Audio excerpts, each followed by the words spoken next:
1971 সালে এক বৈষম্যের বিরুদ্ধে সংগ্রাম করে পৃথিবীর বুকে আমরা একটি মানচিত্র পেয়েছি, যে মানচিত্রে নিয়ে আজও বিভিন্ন দেশে ষড়যন্ত্র করতেছে।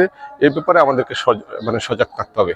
একটি সুন্দর দেশ, একটি সুন্দর জাতি গঠন করতে হলে যেটা সবচেয়ে বেশি প্রয়োজন, একটি সুস্বাস্থ্যবান একটি জাতি, নিজেকে সুস্থ রাখার জন্য আমাদের এই যে সামাজিক আন্দোলন, এই যে বুড়ের পাখি, এই বুড়ের পাখি আমরা যে আন্দোলনটা শুরু করেছি, সর্বপ্রথম নিজেকে ফিট রাখতে হবে।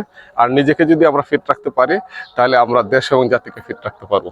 আমাদের এই আন্দোলনের বার্তা আজকে বিজয় দিবসের অনুষ্ঠানের পক্ষ থেকে আমরা যেন এই সামাজিক আন্দোলনের বার্তাটা আমরা চতুর্দিকে পৌঁছে দিতে পারি, এটা যেন বেগবান হয়। সবাইকে আবারও বিজয় দিবসের শুভেচ্ছা জানিয়ে আমার বক্তব্য শেষ করলাম। আসসালামু আলাইকুম। সম্মানিত উপস্থিতি, চেতনাকে হৃদয়ে ধারণ করার জন্য আমরা দেশ কল্যাণে সবাই এগিয়ে আসব।